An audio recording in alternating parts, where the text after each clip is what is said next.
Ngibingelele kuwe mlaleli, ngiyathemba ukuthi uyaphila-ke. Mina-ke ngizocela kuwe-ke laphana-ke ukuthi-ke mengabe usamusha-ke kulona-ke leli khasi leli-ke wenze nje okulungile-ke laphana-ke ungixhase-ke ucindezele-ke ibhathini u-subscribe nje, akubizi imali, kumahhala nje.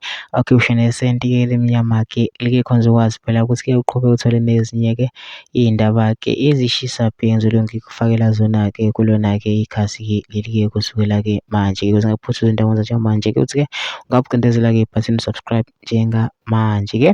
Udaba-ke ngikulethele lona-ke namhlanje-ke laphana-ke lithi-ke kusolwa umona, kudutshulwa, kubulawa owesilisa osemncane ngo-12 bullets eqeda kuthenga imoto entsha sha ayilande esitolo.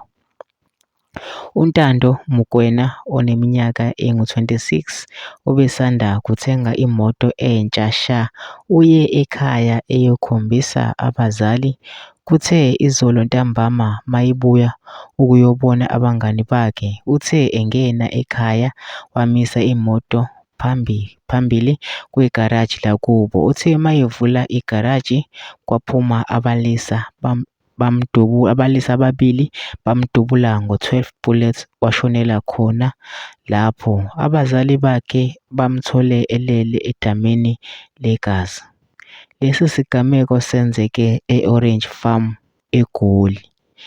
Kusolwa-ke umona-ke ngathi-ke bewabantu-ke ababemdlela-ke umona-ke njengoba-ke besanda kuthenga-ke imoto-ke. Kodwa mina ngizocela lapha singene kuma-comment section-ke wena-ke ubhale ukuthi-ke ubona kanjani, shuvo lwakho kuma-comment section-ke bese wenza okulungile-ke laphana-ke ungixhase-ke wenze-ke nje into elungile, kucindezele-ke ibhathini u-subscribe nje, akubizi imali, kumahhala nje, kusho ne-send khona uzokwazi phela ukuthi-ke uqhube uthole nezinye-ke iy'ndaba-ke ezishisa bhe engizobe ngikufakela zona-ke kulona-ke ikhasi-ke leli.